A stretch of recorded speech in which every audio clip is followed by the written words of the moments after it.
Malaysia calling ভিসার নতুন কোটা চালু। পূর্ণাঙ্গ কলিং কি আসলেই চালু হলো? আসসালামু আলাইকুম, সবাই কেমন আছেন? আশা করি ভালো আছেন।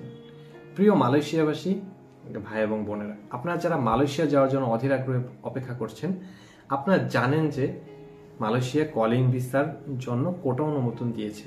এখন এই ব্যাপারটা নিয়ে আসলে শত শত ইউটিউব চ্যানেল গ্রো করেছে এবং ইউটিউব চ্যানেলগুলো থেকে বিভিন্ন সোশ্যাল মিডিয়া থেকে এক এক ধরনের তথ্য প্রচার করা হচ্ছে।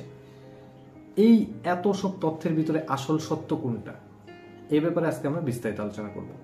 বিস্তারিত জানতে ভিডিওটি না টেনে শেষ পর্যন্ত দেখুন এবং প্রবাসের খবরাখবর সবার আগে জানতে চ্যানেলটি সাবস্ক্রাইব করে অল বাটন অন করে রাখুন। চলুন বিস্তারিত জেনে নেওয়া যায়। আমরা ইতিমধ্যেই জানি যে মালয়েশিয়া থেকে একটা ঘোষণা এসেছে যে মালয়েশিয়া 2025 সালের 31শে ডিসেম্বর পর্যন্ত মালয়েশিয়ার যে কোম্পানিগুলো রয়েছে সেই কোম্পানিগুলো 13টা সেক্টরে, 3টা প্রধান খাত এবং 10টা উপখাতের 13টা সেক্টরে কোম্পানিগুলোকে মালয়েশিয়ার সরকারের কাছে বিদেশি কর্মী নিয়ে আসার জন্য কোটা আহ্বানের অনুরোধ জানিয়েছে। এই আহ্বান বা এই কোটা আহ্বানের মাধ্যমে কি করা হয়েছে? আসলে করা হয়েছে যে তাদের যে ধরনের কর্মীর সংখ্যার প্রয়োজন হবে তার যে একটা প্রাথমিক এস্টিমেশন, সেই এস্টিমেশনটা আসলে সেই সব কোম্পানির কাছে চাওয়া হয়েছে যে আপনার একটা কোম্পানি রয়েছে, সেই কোম্পানিতে আসলে কতগুলো কর্মীর দরকার। এই কর্মীর একটা এস্টিমেশন যেটা চাওয়া হচ্ছে, এটাকেই বলা হচ্ছে কোটা বরাদ্দ। এটাকে আসলে পূর্ণাঙ্গ কলিং ভিসা চালু? এটা কলিং ভিসা চালুর, হ্যাঁ, আপনি এক অর্থে বলতে পারেন। অনেকেই যে বলছে কলিং ভিসা চালু, হ্যাঁ কলিং ভিসা চালু। কারণ আপনি যখন আমরা একটা সিম্পল একটা উদাহরণের মাধ্যমে বুঝতে পারি। আপনারা ধরেন একজন ছাত্র বা একটা শিশু যখন স্কুলে যাওয়া শুরু করে তখনই আমরা তাকে বলি কি সে পড়াশোনা শুরু করেছে। যখন সে এসএসসি পাশ করে তখন আমরা তাকে কি বলি যে মাধ্যমিক উত্তীর্ণ হয়েছে, তার স্কুল জীবন শেষ করেছে। এই যে কোটা বরাদ্দ শুরু হলো, এটা আসলে তার পড়াশোনা শুরু করা বা কলিং এর পড়াশোনা শুরু করার ধাপ যদি আমরা বলি, এর মাধ্যমে আসলে হচ্ছে কি কলিং এর যে পরিমাণ লোকজন যাবে তার জন্য এস্টিমেশন সরকার নেওয়া শুরু করেছে। এস্টিমেশন শেষ হওয়ার পর সরকার ডিমান্ড লেটার বরাদ্দ করবে মালয়েশিয়া সরকার। সেই ডিমান্ড লেটারগুলো এজেন্সি বা যে মাধ্যমে আসলে সরকার সেটা নির্দিষ্ট করে, সেই মাধ্যমে ডিমান্ড লেটারগুলো যেই সোর্স কান্ট্রিগুলো আছে সেই সোর্স কান্ট্রিগুলোতে পৌঁছাবে। তারা তার এগেনস্টে ভিসা অ্যালোকেট করবে, সেই ভিসাতে তারপর মেডিকেল হবে, তারপর এই ম্যান পাওয়ার হবে, বিএমটি ক্লিয়ারেন্স হবে, ট্রেনিং সম্পন্ন হবে, সবকিছু সম্পন্ন করার পরে ফ্লাইট হবে, মালয়েশিয়াতে লোকজন গিয়ে কাজ শুরু করবে। এটাই হচ্ছে সম্পূর্ণ কলিং প্রসেস। তার মানে লোকজন যারা বলছে যে কলিং চালু হয়েছে, হ্যাঁ কলিং চালু হয়েছে, তবে পথটা এরকম নয়। আপনারা যেরকম জানতে চান যে এটাকে আমি তাহলে নির্দিষ্ট দিন তারিখ উল্লেখ চান, লোকজন আমাদের কাছে বা আমাদের কাছে বলতে থাকেন যে আপনি আমাকে বলেন কবে ফ্লাইট। তখন আমরা যদি বলি যে আপনি ধরে রাখতে পারেন 2 থেকে 3 মাস পরে ফ্লাইট, বিভিন্ন ধরনের কথাবার্তা শুরু করেন যে আপনাদের কথার কোনো ঠিক নেই, আপনারা কোনো কিছু নির্দিষ্ট করে বলতে পারেন না, যেহেতু নির্দিষ্ট বলতে পারছেন না তার মানে এটা সঠিক নয়। কিন্তু ব্যাপারটা আসলে এরকম নয়।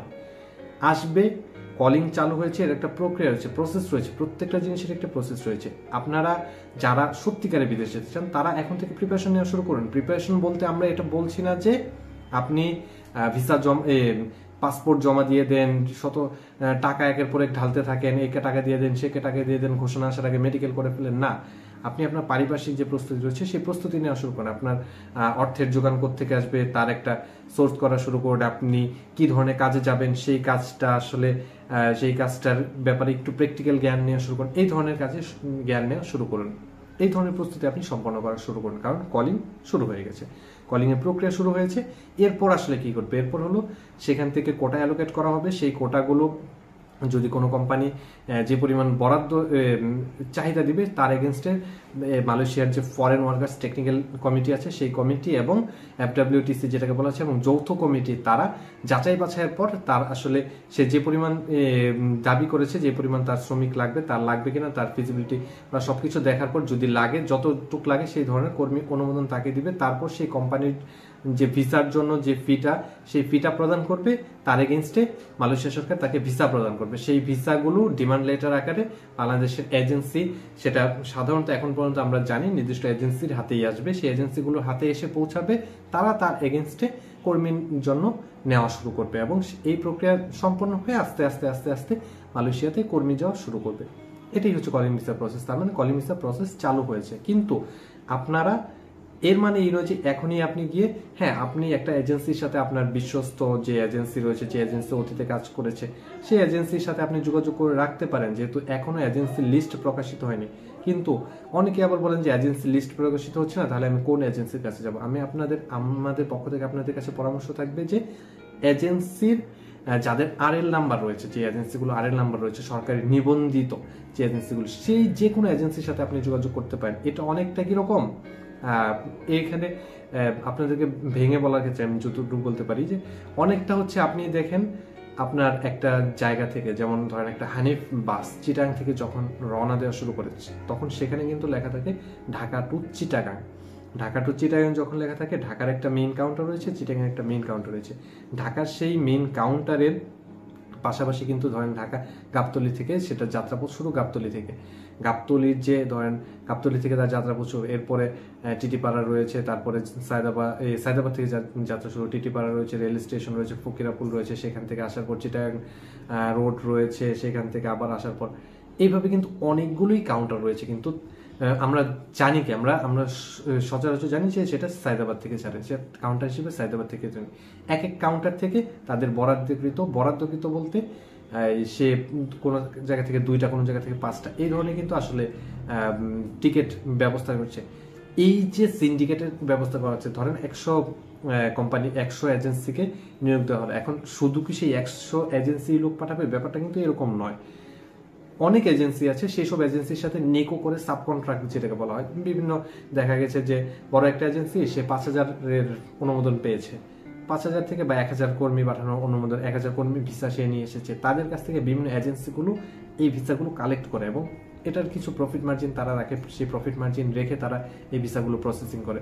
তাই এরকম বিশ্বস্ত কোনো ভিসা যারা পূর্বে পাঠিয়েছে আপনি যোগাযোগ করতে পারেন, কারোর কাছ থেকে জানতে পারেন, যে আগে গিয়েছে তার কাছ থেকে জানতে পারেন যে আমি কোন এজেন্সির সাথে যোগাযোগ করতে পারি। তবে অবশ্যই আরএল নাম্বারের কোনো এজেন্সির সাথে যোগাযোগ করবেন, তার সাথে কথা বলে রাখতে পারেন। আপনি পাসপোর্ট জমা না দিলেন, তার কাছে টাকা জমা না দিলেন, কিন্তু তার সাথে আপনি কথা বলে রাখতে পারেন। এই ক্ষেত্রে আপনি এই ধরনের প্রিপারেশনগুলো সম্পন্ন করে রাখতে পারেন। যখন অফিসিয়ালভাবে কার্যক্রম শুরু হবে তখন আপনি বাকি কাজগুলো করবেন। এবং আমরা সবসময় বলি আপনি মেডিকেল করার জন্য মাইগ্রাম স্লিপের অপেক্ষা করেন, মাইগ্রাম স্লিপ ছাড়া কখনোই মেডিকেল করবেন না। মাইগ্রাম স্লিপ যখন আপনার নামে উঠবে তখন আপনি সেই মাইগ্রাম স্লিপ নিয়ে মেডিকেল করবেন, তাহলে সেক্ষেত্রে দেখা যায় মাইগ্রাম স্লিপ যখন আপনার নামে ইস্যু হবে তখন ধারণা করা যায় যে আপনি 3 মাসের ভিতরে যেতে পারবেন, তার মানে আপনার সেই মেডিকেল করাটা বৃথা যাবে না। এখন আরেকটা কথা এখানে বাজারে ঘুরে বেড়াচ্ছে, সেটা হচ্ছে 24,67,996 জন কর্মী কোটা বরাদ্দ হয়েছে। এটা কি আসলে সত্য? না, এটা হলো টোটাল কর্মী কোটা বরাদ্দ হয়েছে 24,67,996 জন। এর ভিতরে অলরেডি মালয়েশিয়াতে বৈধ শ্রমিক রয়েছে 22 থেকে 22.5 লাখের মতো। যদিও মালয়েশিয়া সরকার একটা ঘোষণা দিয়েছে যে তাদের বৈধ 1 লক্ষ শ্রমিকের আসলে খোঁজ পাওয়া যাচ্ছে না, তারা কি আদতে মালয়েশিয়াতে আছে কিনা, তারা যে কর্মক্ষেত্রে থাকার কথা ছিল সেই কর্মক্ষেত্রগুলোতে তাদেরকে আসলে পাওয়া যাচ্ছে না, তারা কি আদৌ মালয়েশিয়াতে আছে কিনা, না মালয়েশিয়া ছেড়ে অন্য কোথাও চলে গিয়েছে, এই ব্যাপারে আসলে সরকার নির্দিষ্ট নয়। তাহলে সেক্ষেত্রে আমরা ধরে নিতে পারি যে মালয়েশিয়াতে অন এভারেজ 21 লক্ষ কর্মী এখন কর্মরত আছে বৈধভাবে। সেই 21 লক্ষ, তাহলে এই যে 24,67,996 জনের অনুমোদন দেওয়া হলো, তাহলে 21 লক্ষ থেকে আপনি যদি এই সংখ্যক বাদ দেন তাহলে থাকে 3,67,996 জন। এর ভিতরে যেই 1 লক্ষ আসলে যাদেরকে খোঁজ পাওয়া যাচ্ছে না তারা কিন্তু এখনো বৈধ, তাদের এগেনস্টে ভিসা ইস্যু হওয়ার সম্ভাবনা খুব কম।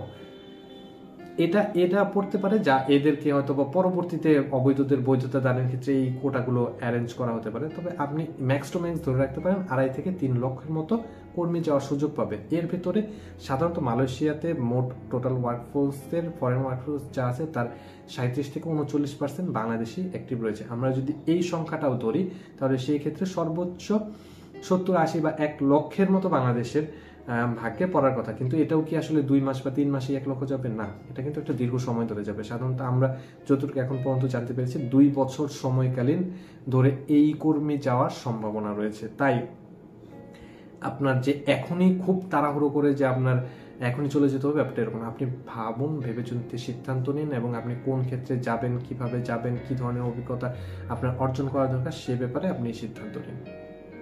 আশা করি ব্যাপারটা বুঝতে পেরেছেন। ভিডিওটি ভালো লাগলে লাইক, কমেন্ট এবং শেয়ার করে অন্যকেও দেখার সুযোগ করে দিন। মালয়েশিয়ার ভিসা এবং প্রবাসের যে কোনো খবরাখবর সম্পর্কে জানতে চ্যানেলটি সাবস্ক্রাইব করে অল বাটন অন করে রাখুন। ধন্যবাদ।